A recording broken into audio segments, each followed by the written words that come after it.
Namaste. Sivananda Supatha Foundation, Bhimanipatnam, is devoted to take forward Sadguru Sivananda Murtiji's mission by publishing his speeches and writings and holding seminars, symposiums and conferences on various themes relating to Sanatana Dharma, Bharat culture and its history besides socio-cultural and spiritual topics.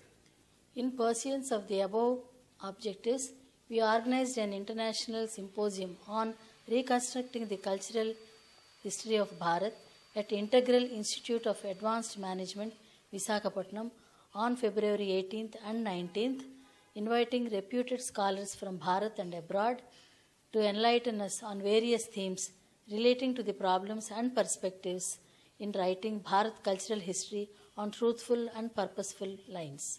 The erudite presentations of these scholars are presented in this channel. Kindly subscribe and encourage us in our endeavor to promote Sanatana Dharma. And I invite our accountant friend, old young friend, Mr. Mamidi, Giridhar, to come over to the dais, and he is free to sing and dance to his tune. Thank you.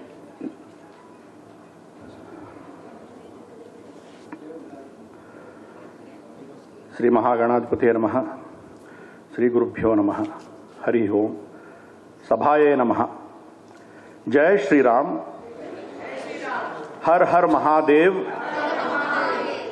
Krishnam Vande Jagadguru.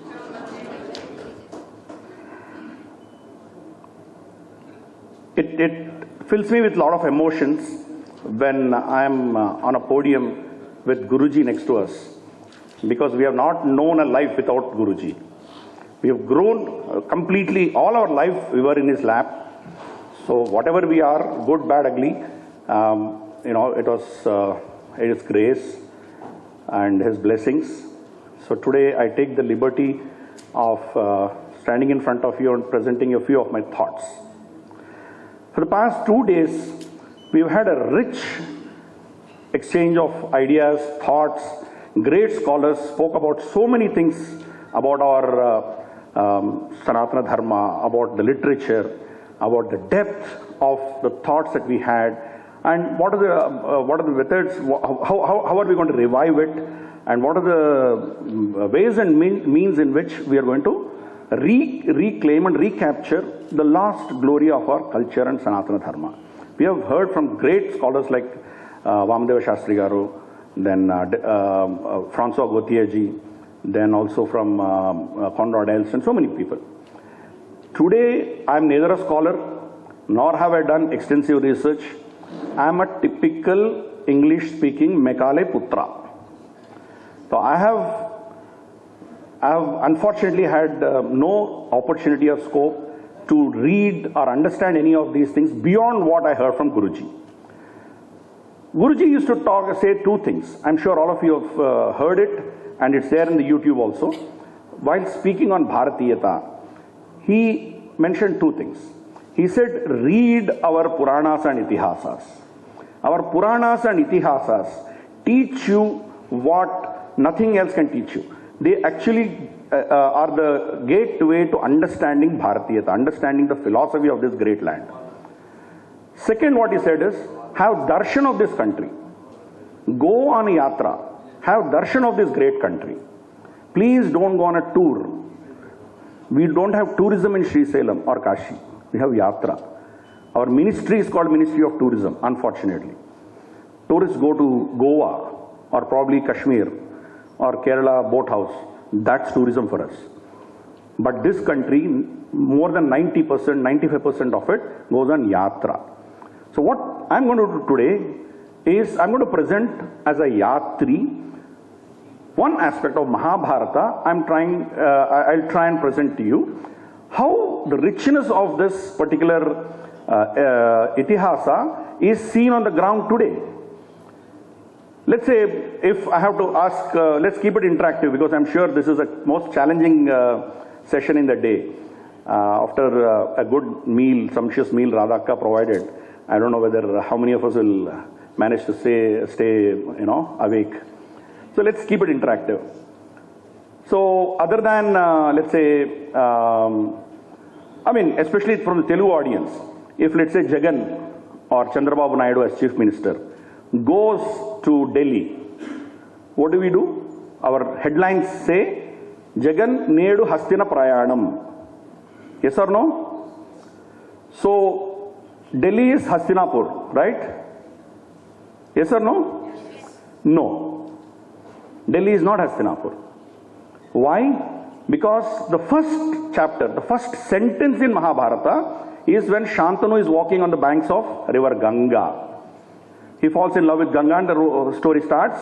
7 of the Ashtavasus are given as Ahuti in Ganga by Ganga Devi. We know that. That means there should be Ganga in Hastinapura. Is there Ganga in Delhi? Obviously it is not Hastinapura. So this is the narratives that have been built up. So I went in search of Hastinapura. There is a place called Hastinapur. Right? So how many towns can we name and quote from this great epic that we know of? Probably Mathura, probably Kurukshetra, right? Delhi, Hastinapur, 4 or 5 places, Kashi, Mathura, that's it. I have so far discovered more than 110 places in my own, search. I'm sure this search is not stopping here. The more and more I search for it, more and more places are revealing themselves to me. So it is a yatra that you go, the nation, the great Bhumi of Bharat will reveal itself to you. So let's see a few of my findings. This is not the comprehensive thing about it. I picked up a few and I thought I'll just walk you through so that we have some understanding of what this nation is all about. See, Nilesh Oakji yesterday presented very confident dates with regard to when the Mahabharata happened. You pick and choose a date, right? From Dr. S.R. Rao, who dated the marine archaeological site of Dwarka to around 1000 BCE, to Dr. P.V. Vartak, who said it's 5561 BCE. There are huge date variations. And everybody has logic. Everybody comes out with their own set of logics, right? It's so difficult for us to really say, one of these dates is correct and others is wrong, right? We have Aryabhatta's date, 3102 BC is what we generally are considering to be the date of Mahabharata. But as you see, there are different dates. If you go by Mahapadmananda's timeline, probably it is very close to what B.B. Lal and S.R. Rao have spoken about. But dates apart, let's see, again from an archaeology point of view, it was B.B. Lal who did this research and he came to a conclusion that all the Mahabharata sites, there is painted grey ware, PGW, and so it all belongs to around 1000 BC millennia, right?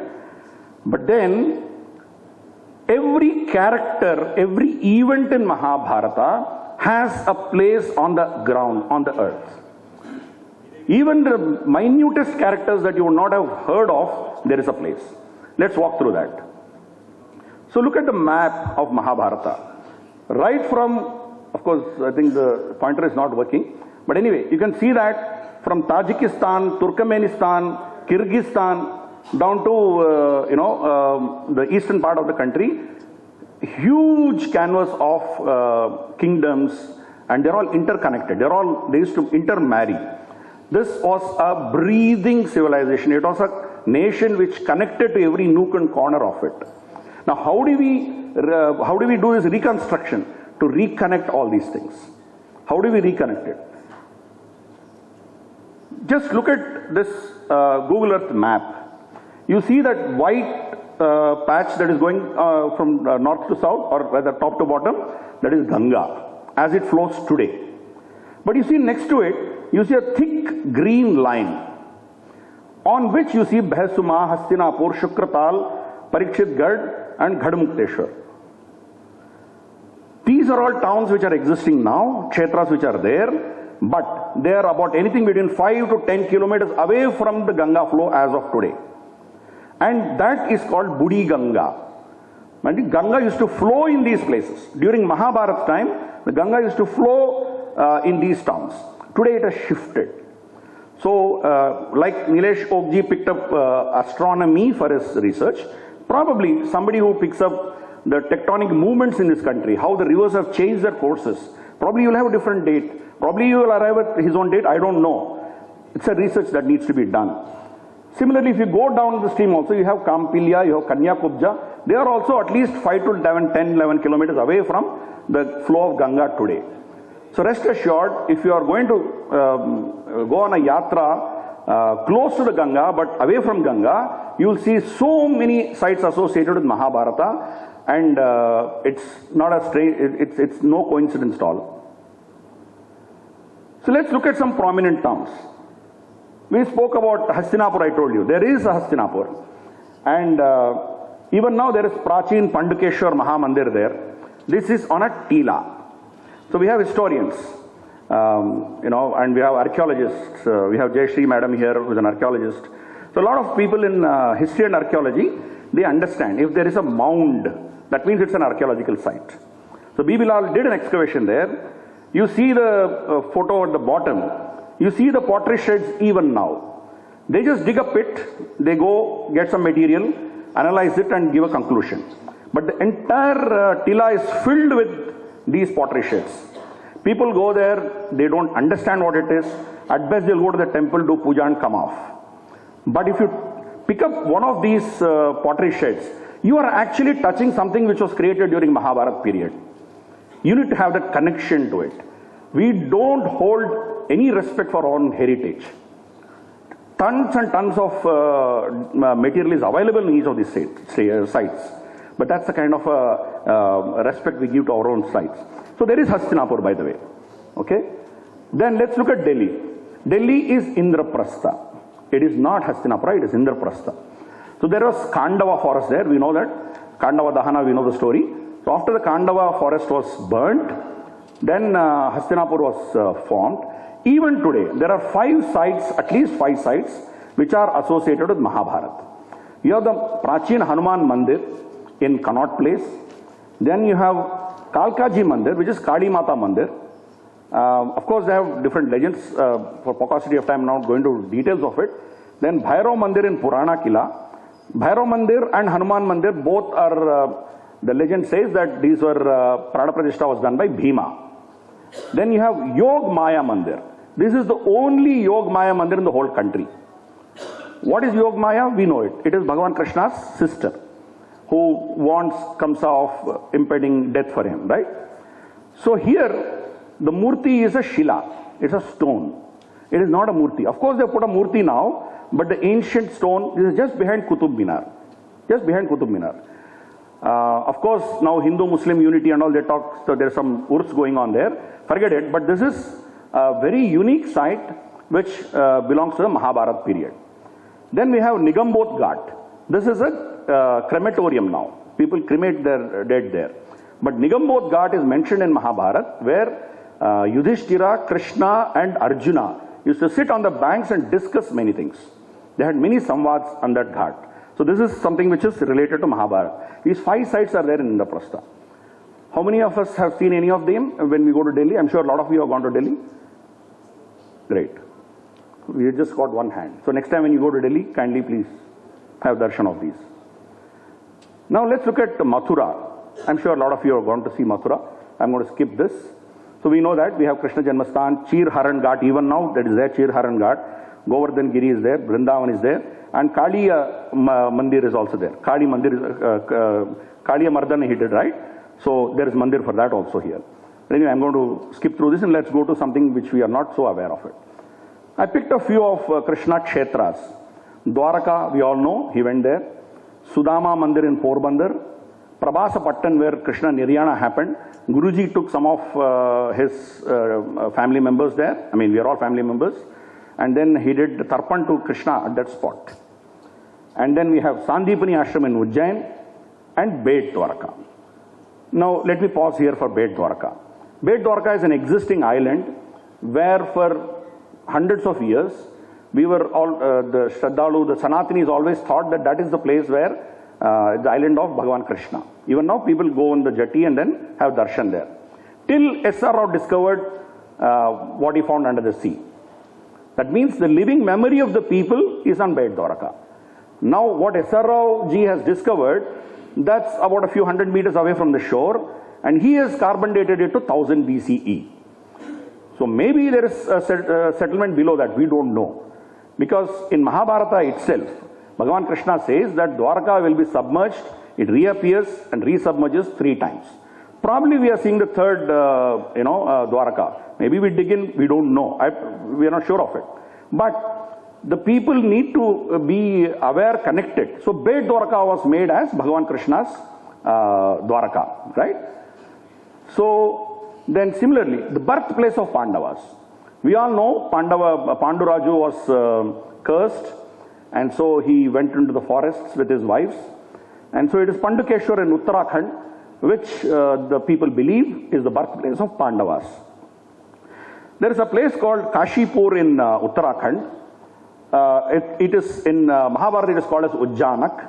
That is where Kauravas and Pandavas took their training from Acharya Dronacharya. I am not going into these characters because now I am focusing on geography alone, but you will be surprised to know the people that Acharya Drona trained included Karna, included Ekalavya. It is not that suddenly he reappeared, Karna reappeared from somewhere on the day of the Shakti Pariksha, on the test day. No, sorry. He took training from Dronacharya. So the narratives that are built needs to be shattered.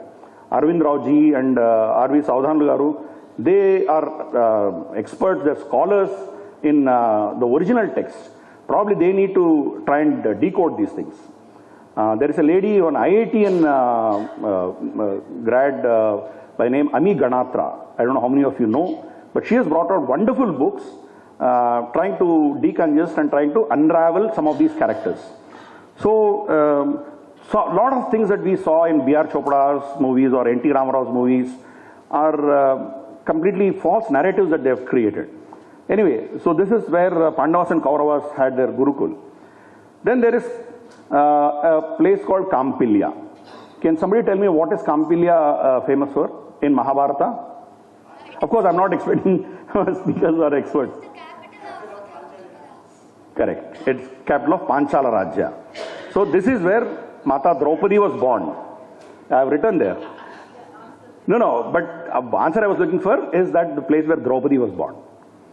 There is a place where Draupadi was born. Then there is Ahitchatra. This is in Uttar Kuru, north of Ganga. It is Ashwatthama's capital. How come Ashwatthama's capital? Can somebody say? Can tell me? Wonderful, wonderful. So Ashwatthama ruled as a king. The part of the Panchala Rajya which was given as Guru Dakshina when Drona picked it up, south was left to Panchal Naresh, and north of Ganga was kept by Drona himself. So he gave the kingdom to his son Ashwatthama to rule.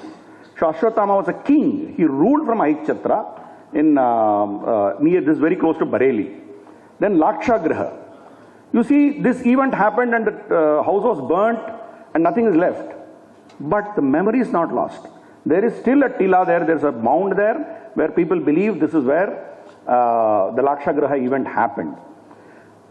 The good news is, just 4 days back, the court in Uttar Pradesh granted full unconditional access to Hindus here. Otherwise, there was a dispute between Hindus and Muslims. Now it has completely come into the hands of the Hindus. Then, of course, Kashi, I am not going to get into the details. Kosala, we know, Bhavya Ram Mandir is coming up. Sad thing is, the Kosala king sided with Kauravas then. Descendant of Rama sided with Kauravas in the battle, and he was killed. Then let's look at this last town, Shringwarapur, Nishada kingdom. Can you relate to a character in Mahabharata to the Nishada kingdom? Gudu was in Ramayana. Now let's talk about Mahabharata. Wonderful. Absolutely right. Wonderful. So the thing is, Ekalavya was a prince. He was not a scheduled tribe in some tribal areas like it's portrayed in our movies. He was by the way, cousin of Bhagavan Krishna. We don't have lords, we have Bhagavans or Prabhus, so we don't have lords, by the way. Anyway, Bhagavan Krishna's cousin brother. And he was killed by Bhagavan Krishna in a battle where he was supporting Jarasandha's army. He fought on the side of Jarasandha, Bhagavan Krishna killed him. So he was not some Dalit or Dravid or a scheduled tribe who was being persecuted by so-called Brahminical Dronacharya. No. He was a prince and he has a kingdom also. That we need to understand. Then you see there are places like in Bihar, you have Rajgir. The Tila itself is called Jarasandha's Akhada. Right? So, and then we have Hanuman Chatti, where we know that Bhima and Hanuman meet. We know that story. So that's the place it happened. Then there is Kalinjar, Chedi, which is the capital of, which was the native place of Shishupala. Shishupala, we know, is one of the, in Krishna Avatara, Shishupala and Dantavaktra, right? Shishupala comes from there. Then you see the Kangda, Trigarta Rajya. Can anybody say what is importance of Trigarta in Mahabharata? Susharma, right. So what is Susharma's role? Pardon? No, not Uttaragroharana. He was the one responsible for the killing of Abhimanyu. Yeah. So he weans away Arjuna, far away from the action. It takes one whole day to kill Susharma brothers. You know the history of Kangada. This fort is now under ASI control. But next to that, the current Katoch family, which are descendants of the same clan, they have their own palace. In the palace you should visit, there is a Vamshavali, there is a Vamsavruksha. Their Vamsavruksha goes to 5,000 years. They fought against Bhagavan Rama.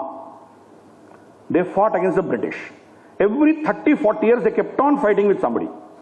They fought against, they were in the Kaurava army, obviously, Susharma was there. They fought against Akbar, they fought against Jahangir, Shah Jahan. They kept on fighting. Kangada has a very, very rich history. When Muhammad Ghori attacked it, he could not breach the walls. Ultimately, what happened? He had to bribe the gatekeepers and get an entry into it. Every animal that was with him, every human being that he had, carried whatever they could loot. I believe they could only loot 25%. You can understand the richness of this place. That is Kangada for you. Similarly, Hidimbi Mandir in Manali. Then we have Parashar Kund. Parashar, who is Parashar Maharshi? Father of Vedavyasa. Great grandfather of the Pandavas and Kauravas.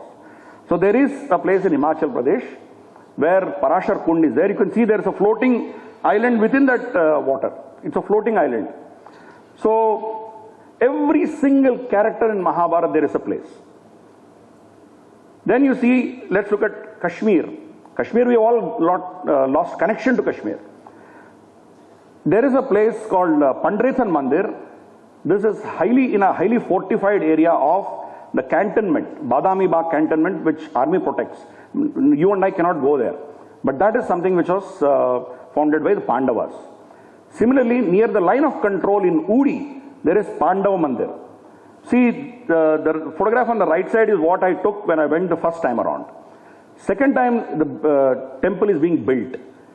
Who was building it? A sadhu from Odisha went and built.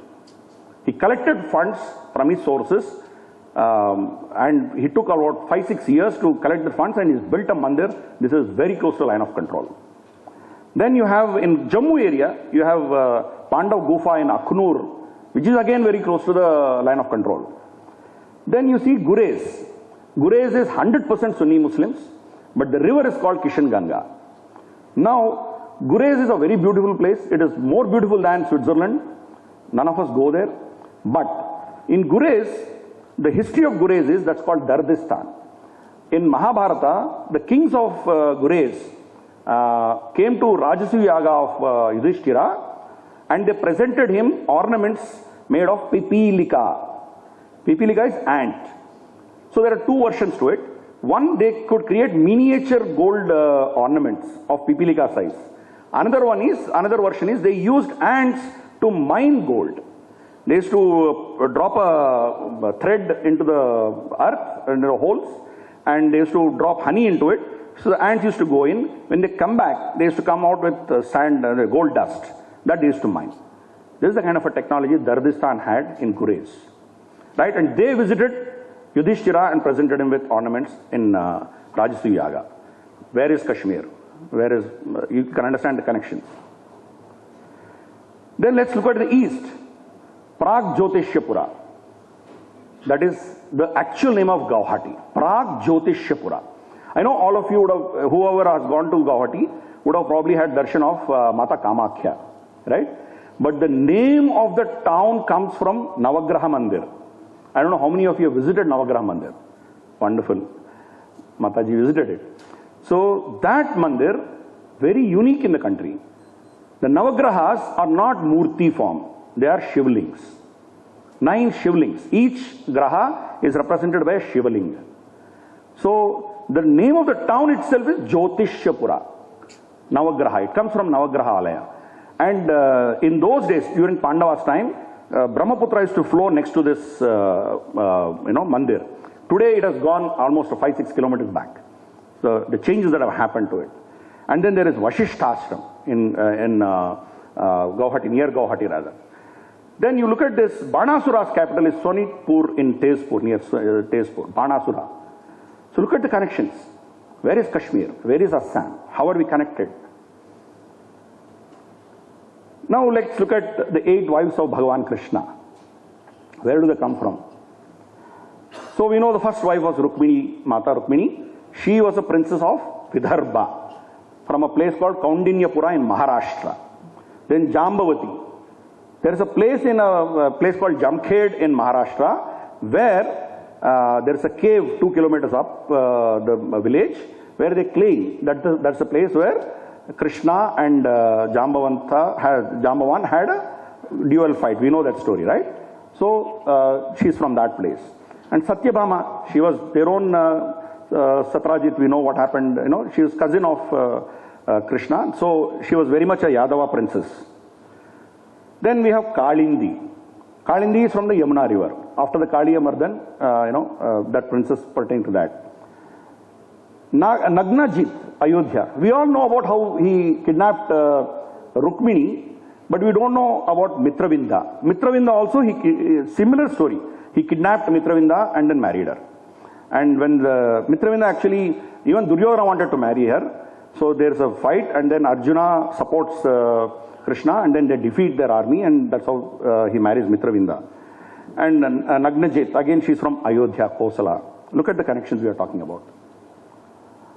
Then these last two wives are very interesting.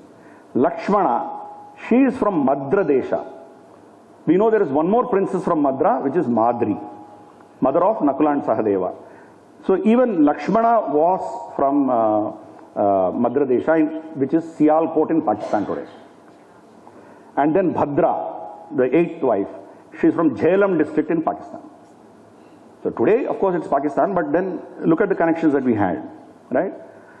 Now, let's look at some of the kshetras they spent in while they were in exile. 12 years plus the 1 year they were in Ajnatvasa. Let's look at some of the places. You see, Gadmukteshwar.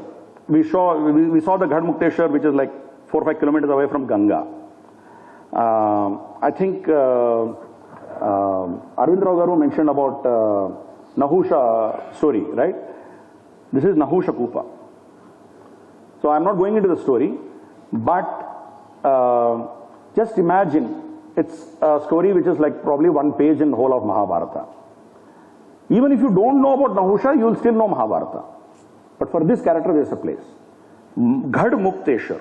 Because after Nahusha, Yudhishthira Nahusha Samvada, Nahusha got Mukti. That is why it's called Ghad Mukteshwar. This is the closest point from Delhi to Ganga. If you are going to Delhi, it hardly takes you 2.5 hours. Of course, leave the traffic, add for another 1 hour. Let's 3.5 hours.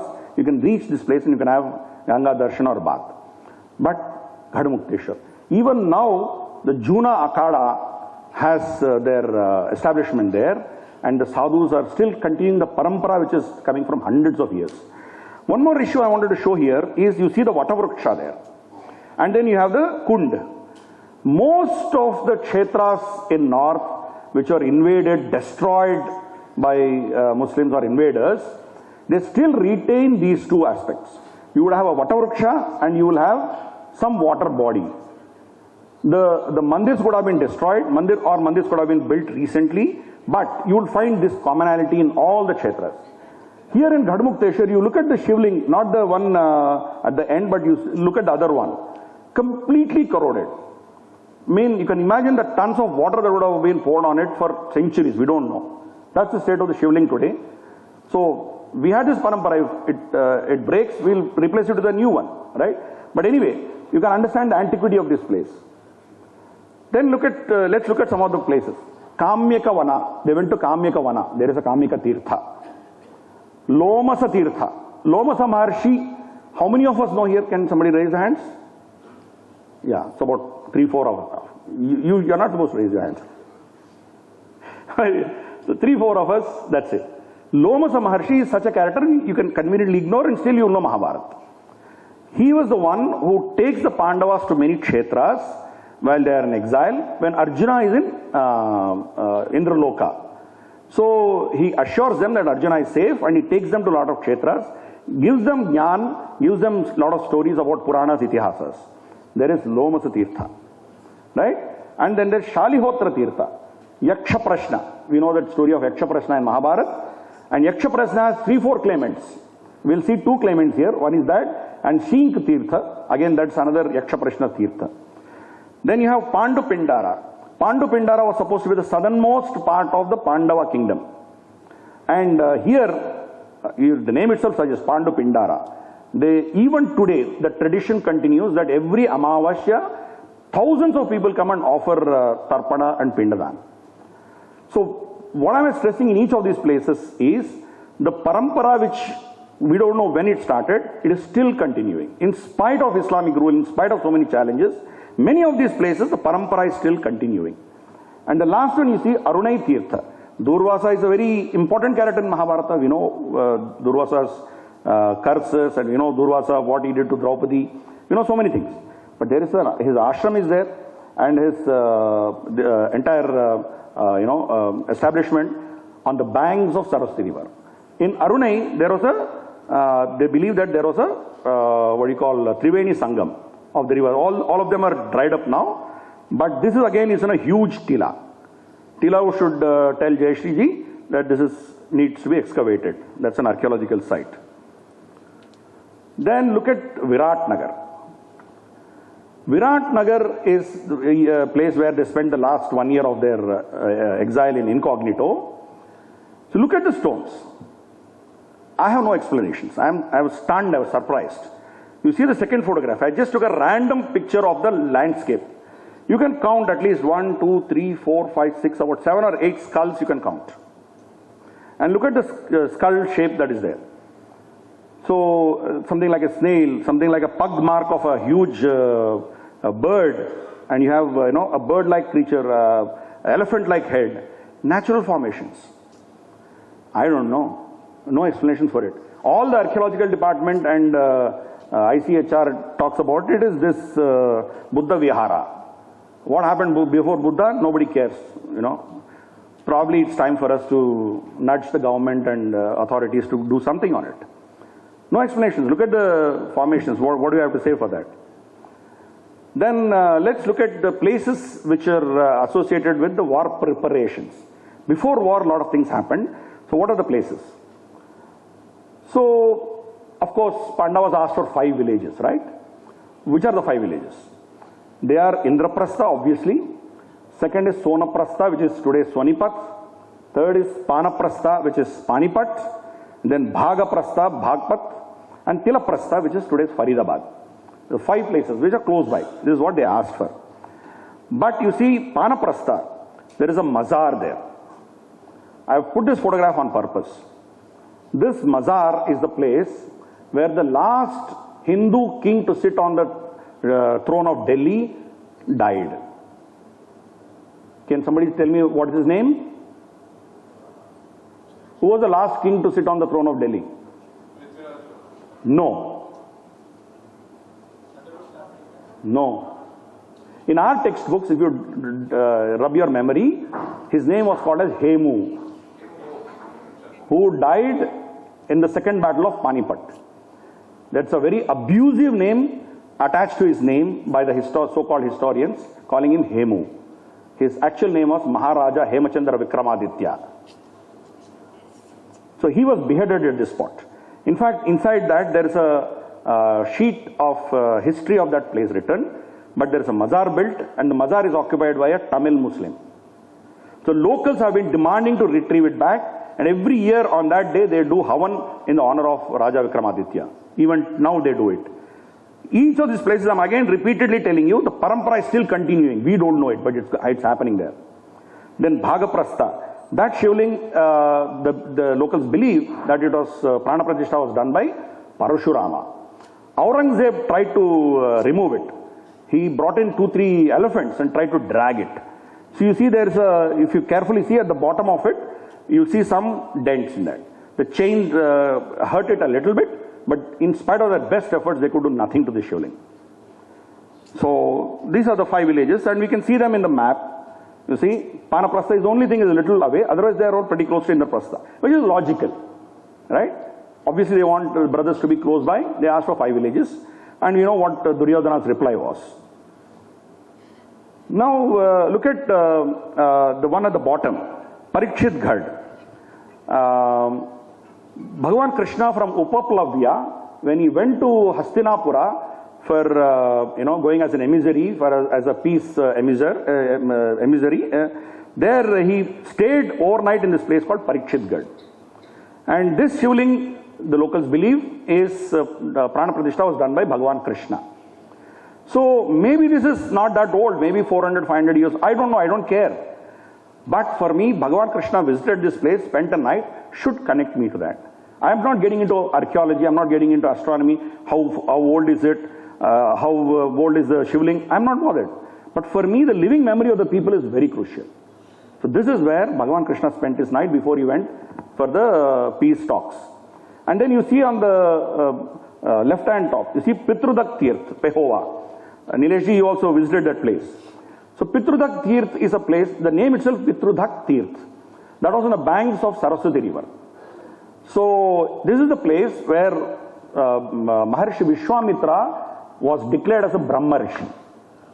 And then this is the place where Bhagavan Krishna took all the soldiers and all great warriors from the Pandava side one last time to offer Tarpan and Pindadan to their forefathers before the war. Because we don't know who is going to survive.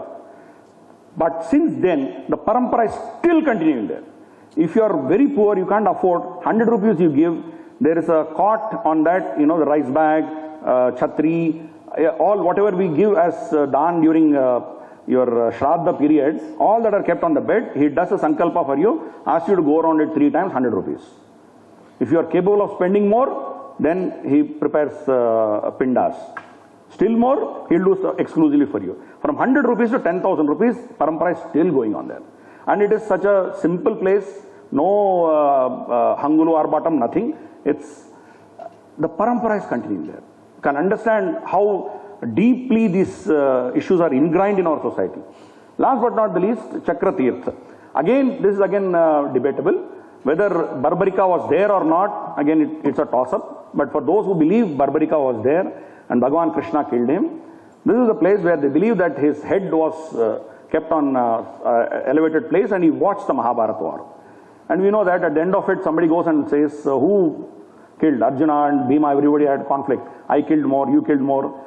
Then finally he said, I didn't see any of you killing, it was Bhagavan Krishna was killing it and Kali was drinking all the blood. That's all I saw. Barbarika's statement of Mahabharata war. Right? Then you see Vidur Kutir. This is on the north bank of Ganga. When all the male population of Hastinapura left for the war, what about the women? So Mahatma Vidur took all the women onto the north bank of Ganga and protected them. He kept them in his protective custody till the war was over. Similarly, Karanka Tila. So this is there close to Kurukshetra. We know that Bhishma Pitamaha gave him the title of Artharadhika. He was not Maharadhika.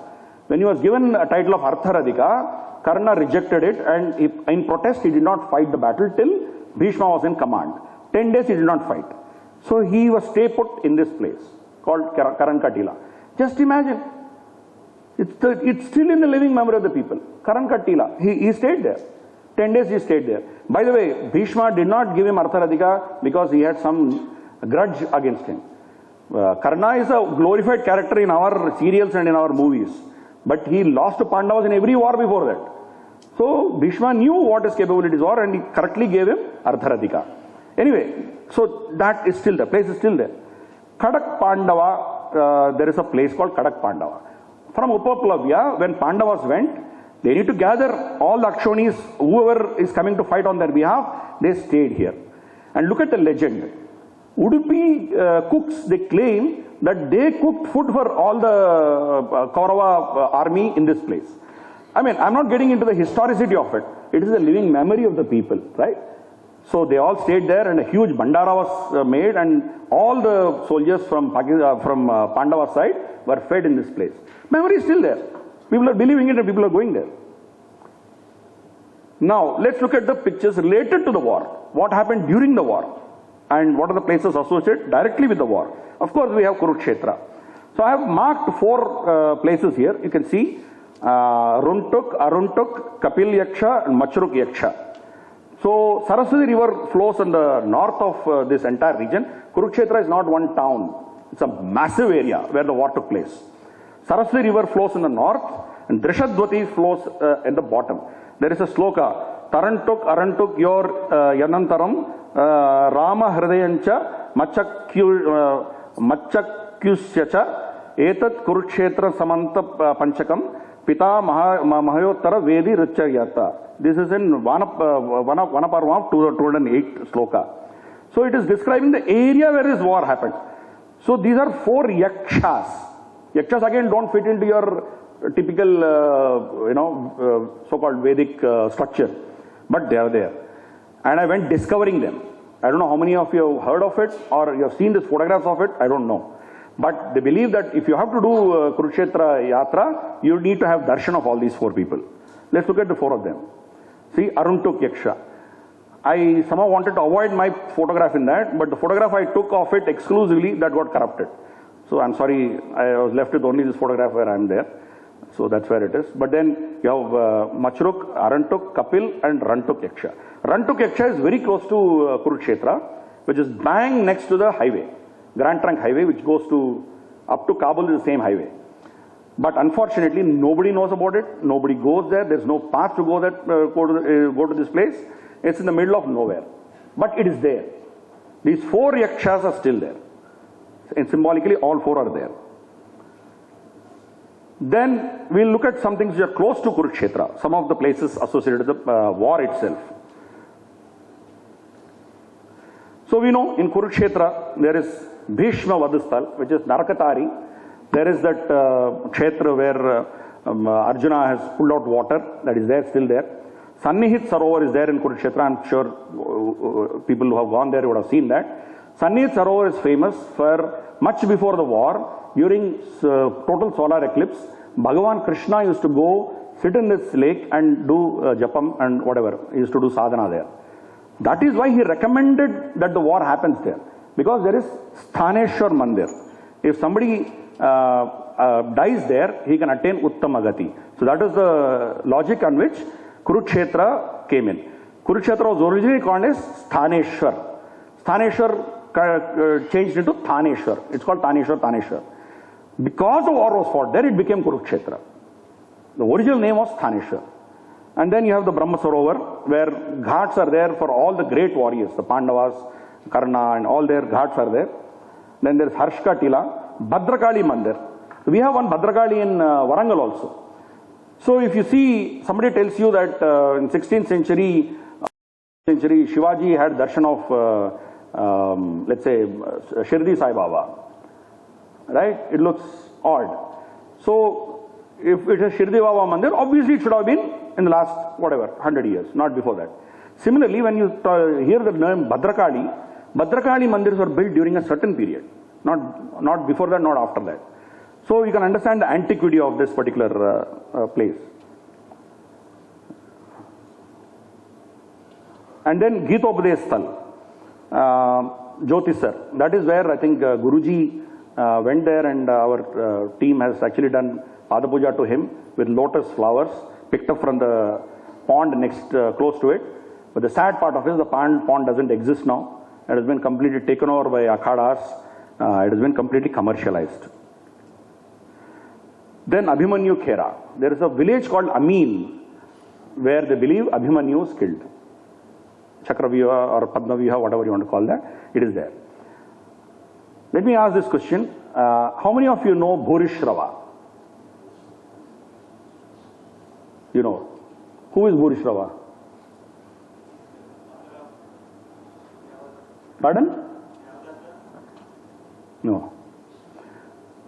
Okay, let me ask another question. Who was the oldest warrior to fight in Kurukshetra war?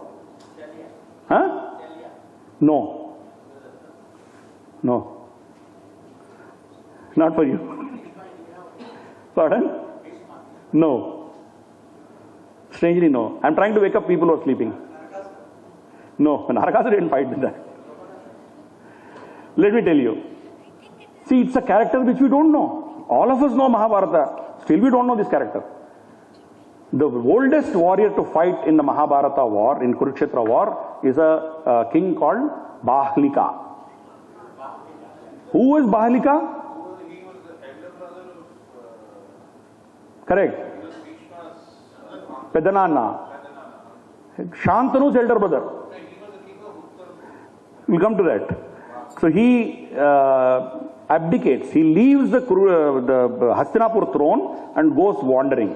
So that is how the second brother, Shantanu takes over Hastinapur. So he goes away to the north and builds his own kingdom. Well, legends are there, but I'm just looking at the basic history of the theme, right? He was so old, people say, that his eyebrows used to fall on his eyes. He couldn't see. So he folded them, lifted them, tied with a cloth, and he fought. You can understand what they're talking about, right? His grandson is Bhurishrava. So his son is Somadatta. So there was a feud in their family. I'm not getting into the whole story. But Satyaki and this family had a feud.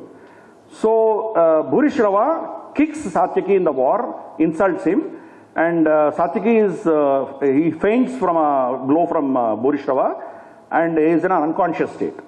So Bhurishrava takes a knife, sword, and is about to kill him. When he was about to strike the blow, from somewhere far away, Arjuna shoots and cuts off his right hand. So he questions Arjuna, how do you interfere when two warriors are fighting? How did you interfere? So his reply was, you have no business to question my action because what did you do to my son? So you have no right to question me, number one. Number two, I am his guru and I am a king under whom he is fighting. It is my duty to protect him, I will protect him. Do what you want. So Bhurishrava, then he decided that he is going to leave this world, and he lays down kusha grass and sits on it and gets into meditation. He was a great bhakta of Shiva. So immediately Satyaki gets up and chops off his head. So he is killed by Satyaki. Arjuna keeps protesting, but he is killed. So the place where he was killed, there is a temple there, Bhurisraveshwaralaya. Can you imagine? A character which almost literally nobody knew. There is a temple for it, there is a kshetra for it. So this is the discovery that I have been going through. I never knew Bhurishrava before I went there. When you go on this yatra, unfortunately, like how Nehru had to rediscover India, we'll have to rediscover our own civilization and culture. That's the sad part. Then you have Ghad Mandir, where Karnavad happened, where Karna was killed. Dundu Tirth, the name of the Tirth itself is Dundu Tirth, because they were searching for Duryodhana. And Jalastambhana Vidya, he went and, stayed there. And, this photograph is a very glorified, noble photograph I took. This area is so filthy with all buffaloes and all nonsense. The best shot I could get was avoiding all that, right? This is the sad part of it. But Dundu Tirth, where we know that he was in, Jalastambhana, he goes there, he's called out, he's killed. So Dundu Tirth, Duryodhana Vadhisthal. Then let's look at the war is over. Paucity of time, I'm not going into every detail. I've just, it's just an introduction to these things. I'm not getting into the full picture of it. Post-war, what did they do? You see, the last act was killing the Upapandavas by Ashwatthama in the middle of the night. So next day we know Bhima goes there and Arjuna goes there. We know Brahmasilo Namastram, both of them throw at each other. We know all the story. I'm not getting into the story. This is the place where the locals claim that happened. Hatakeshwar, where Ashwatthama was disgraced. His money was removed and he was cursed to live for eternity in Kushturoga, leprosy. Then Pandavas had to clean a lot of their sins. So they went to a lot of tirthas and then they did, yatras. You see, Kulottaran Tirth. Name itself suggests Kulottaran Tirth. Because Pandavas had to ensure that their next generations are not affected by the acts they did. So they went there. Similarly, Jayanti Devi Mandir in Jind. This was established by Yudhishthira. Then Kotikut Tirth. This was established by Maharani Kunti. Then, of course, whoever have you gone to Badrinath, 3 kilometers away is Mana, where Vyas Gufa is there. And then the final Swargarohan point of in Mana itself. You can see that stone which is covering, both the paths. You can see the human fingers on that. They claim it was Bhima who put that stone so that Draupadi could walk on it. Right? So that is the Swargarohan point. Then, post the Pandavas, or rather during the Pandavas' time itself, the Ganga river started changing course. It started flooding Hastinapura. So they moved away from Hastinapura during their lifetime itself and settled down in a place called Parikshitgarh. So even now the tanks and all were established by Gandhari. So there is a Gandhari Kund even now there. Then there is Shringi Ashram. So they claim that, Kali Yuga started in Shringi Ashram. What is the basis of it? You know that Parikshit drops a dead snake on the, shoulder of Shringi Rishi's father. So Shringi curses him. You can see that statue where he's cursing him. Then we know only 7 days was left for Parikshit. So Shuka Maharshi comes and gives him Bhagavata Saptaha. He narrates that. So you see the Shukratal. You see that Vatavruksha. They have 60 to 70 feet long branches without anything to support it. This again is on a tila. They call it Shukratal. It's Shukratal. Whenever a parrot comes on top, everybody raises and then seek the blessing of the parrots. Because Shuka Maharshi. Small towns, Ratlam, Unnao, God knows, Kannauj, small towns, people come in bus loads, Pravachana Kartas they bring. Even now, Bhagavata Saptaha is going on there for hundreds of years. They come there, 7 days, they stay there. There is Goshala, they cook their own food, eat, and Pravachana Karta tells them they do bhajan and go away. 7 days, 7 days. This is in Uttar Pradesh. This is about 20-30 kilometers from Muzaffarnagar. Shukrata. This again is on the banks of Budi Ganga. There is a small Ganga even flowing even now, but the original Ganga used to flow here. So just imagine. Parikshit, what happened? There is a place there. Then we know Janameja Sarpayaga. There is a place called Safidon. Of course, the mandir are new. But again, you see Vatavruksha and a point of water. Even now, people, Sarpadosha who have, they go to puja there and leave their clothes in that tank and come off. The parampara is continuing for hundreds and thousands of years, still going on. Temples are built now. They're all new temples because they're all destroyed long back. And temple was not an important thing, let's say 2,500 years back. It was more of a kshetra. Kshetra was important, not a temple per se. But you see, Safidon, there is a place for Janameja Sarpayaga also. Now let's look at the kshetras which are outside the territory of today's India. I've used the word India only first time here, otherwise I never use the word India. So let's call this geographic territory as India. Bharat, goes beyond the territories of today's India. So let's look at some of the kshetras. Again, these are all indicative. I'm not here to present the entire gamut of all the kshetras, but just to have a glimpse of what we are talking about. There is a town called Sialkot, which is just 11 kilometers from the border in the Jammu region. Those of you who have gone to Jammu, you would have gone to the border and there's written 11 kilometers Sialkot. Sialkot was former, what do you say, the in-law's place of Sania Mirza. So Sialkot was the capital of Madhya Desha, Sagala. We know two people have come from that, Madri and Lakshmana.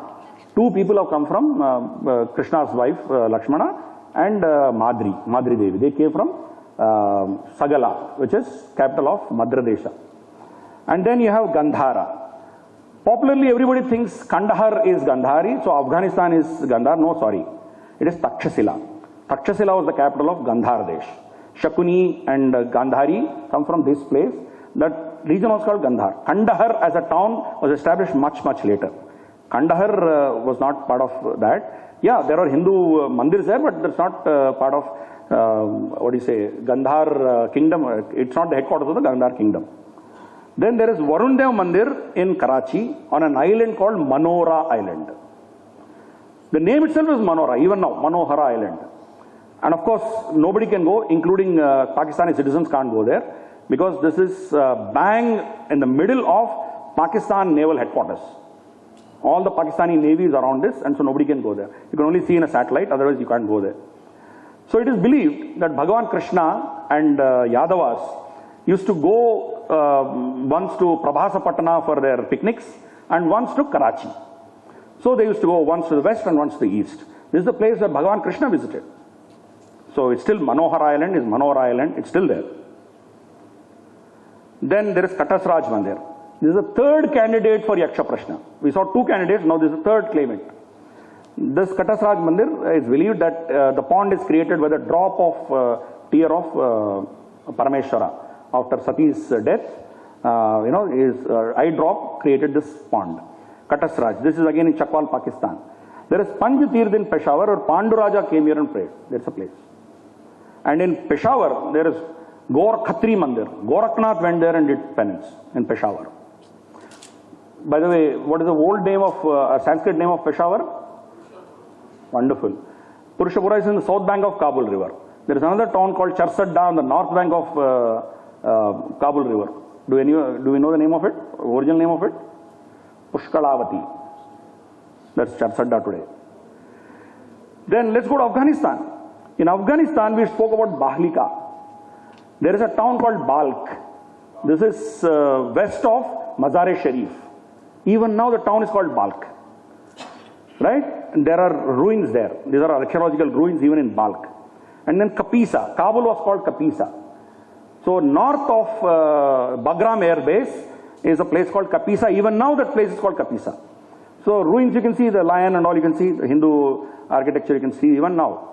Kapisa. That's called Kapisa. Kapisa became Kabul, it finally changed it. And then Meru Parvata, the Pamir Knot.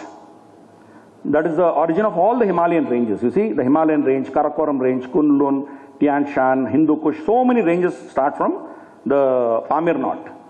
Why is Pamir Knot important in Mahabharata?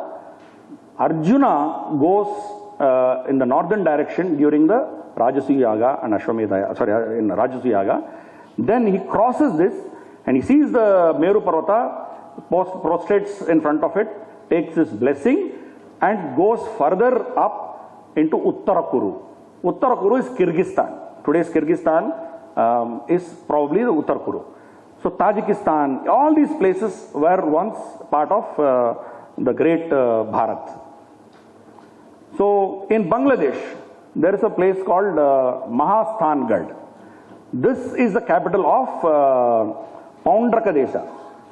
I'm sure some of you would relate to Paundraka Rajya, Paundraka Krishna, Paundraka Vasudeva, right? He was a duplicate of Vasudeva. Krishna kills him finally. So that is in this place in Bangladesh, which is Paundraka Desha, in Bangladesh today, right? So now let's go into the conclusions. My two bits I want to present here. I'm sure there are many things we can take away from here. Every Bharatiya should visit these holy kshetras. Unless we visit, we can't reclaim it. We can't be armchair commentators. We need to go there. The more we go there, we reclaim it. See, just imagine I've asked so many questions. Hardly anybody answered. Hardly one or two people answered. That shows that this has gone away from our memory. Now, how do you reclaim your culture? This is how you reclaim it. Go and reclaim it. Why are we not reclaiming it? So it is that urge in us which will make us save these holy kshetras. Similarly, government has to invest in that. They're absolutely dirty. You know, you go to Brahma Visuddha Puran, Shiva Puran, Garuda Puran, you look at many Puranas. All these kshetras are explained in that. They say that if you have a bath in that kshetra, 7 generations will be benefited. Kulottar and Tirth, or somewhere else. Or, your 10 Janmas Papa will be cleaned. You go put one finger in that, you'll need 7 years to come out of that disease there. It's so horrible. I've actually petitioned to the governor of Haryana with a detailed explanation of what it is. A lot of people have occupied these places. There is land sharks, it's in dilapidated condition, but look at the memory of the people, it's still holding. There is Lomasa Maharshi I showed you. In that town, nobody knows where Lomasa Tirtha is there. It's a small village, nobody knows it. When I did my inquiries, I found out that the people who are now living there were all from Pakistan. During the partition, Hindus came here. There was a Muslim-dominated area. They occupied that. They have fields. They are running it. They don't know anything about that kshetra. So I caught out of one archaeologist. I told him I'm in a certain place. He gave me a direction. Go left, right. He is sitting somewhere. He is telling me the directions.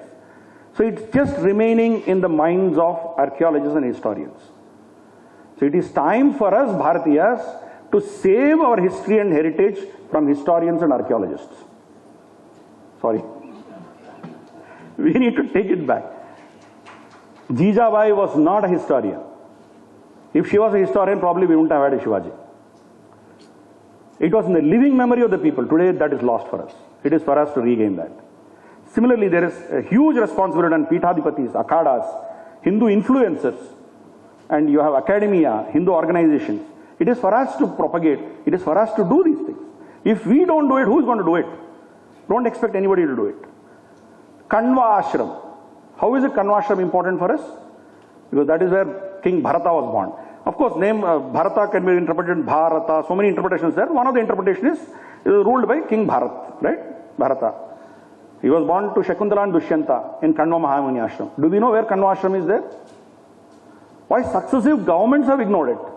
It's a question that we need to put. Right? We don't care for our heritage. Last but not the least, even the entertainment industry and media has to popularize these places. One place you popularize and then it gets popularity. Like for instance, Bhu Kailas, a movie was taken and suddenly, you know what happened, what is that? Gokarna became very popular. You go to any place in the country, most of these kshetras, you would find majority are Telugu people. We are addicted to yatras. But for us, only 2 things attract us. Either you tell them that so many tons of your papa can be cleaned here, they will go. Or you go here, your son will get admission or you will get a visa, we will go. So Punya Preeti and Papa Bhiti. Only 2 things will send us. We don't care for the rest of the heritage. Right? This is what it is. Then last but not the least, now Neeraj ji and others, they are doing great work and we need more of it. So all these disciplines, geology, paleontology, paleohydrology, paleobiology, astronomy, oceanography, linguistics, genetics, river morphology, historic metallurgy, and so many others, they all need to come together.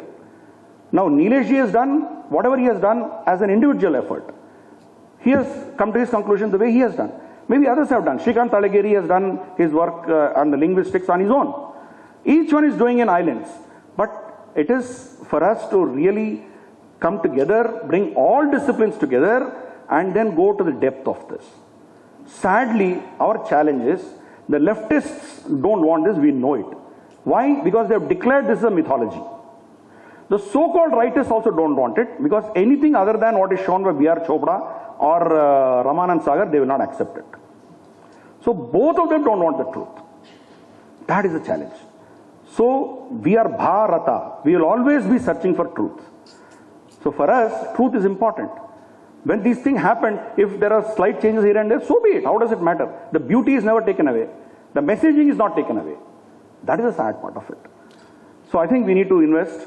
Luckily, we got this Sanoli chariot which was discovered, and Rakhi Gadi DNA, unfortunately, Vasan Shindeji could not come, but otherwise, he's the one who was presented this DNA of Rakhi Gadi.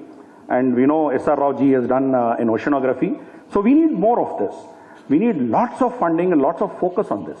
Whether Ram Setu is real Ram Setu, man-made, we don't know. Why should NASA tell us or some channel in USA tell us? Why can't we go discover it? But still we take credit, somebody says something. Why? That's the problem for us.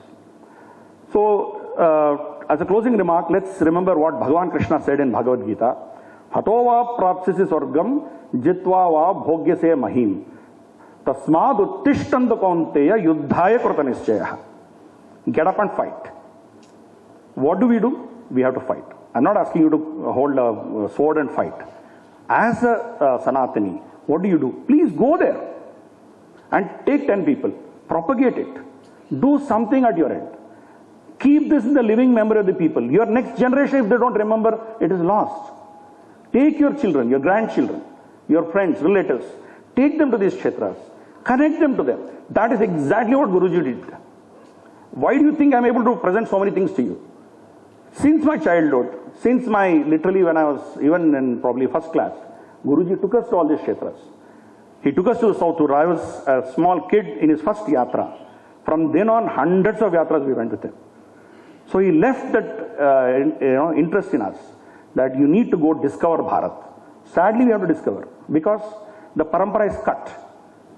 It is there for us to go and have darshan.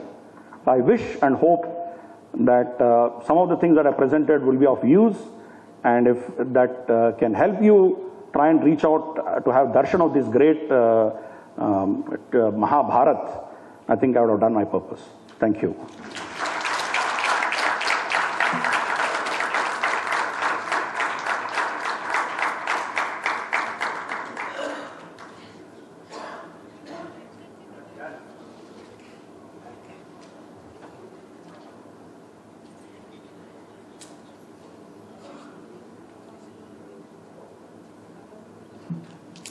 After Mahabharata war, Pandavas have yatras. After 2 days brisk session, Giri has taken us for a yatra. So the whole yatra, a pious yatra, and we are very happy that this is a wonderful conclusion of all the technical sessions.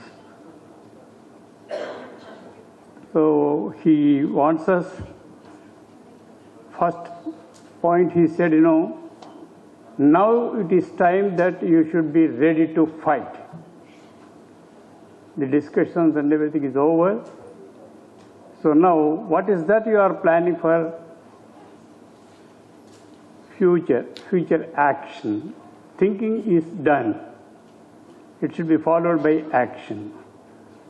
And our chairman, NVDS Rajagaru, is also thinking of some action after this symposium. So similarly, after this, after fight, then you can think of yatra. Giri, first we should force the governments to do something and improve and make all the facilities there. And now they are thinking of Buddhist yatra, this yatra, that yatra. Similarly, they can have a Ramayana yatra, a Mahabharata yatra, and give some subsidies to the people and the students to go. And at least the coffee table books may be prepared for this. So these things government can do, and our government is an independent government and culture framing government. So this has to do. We expect that in future, very early, our Department of Culture may take some interest in this and then plan for wonderful yatras of our Itihas and Pauranik Kshetras.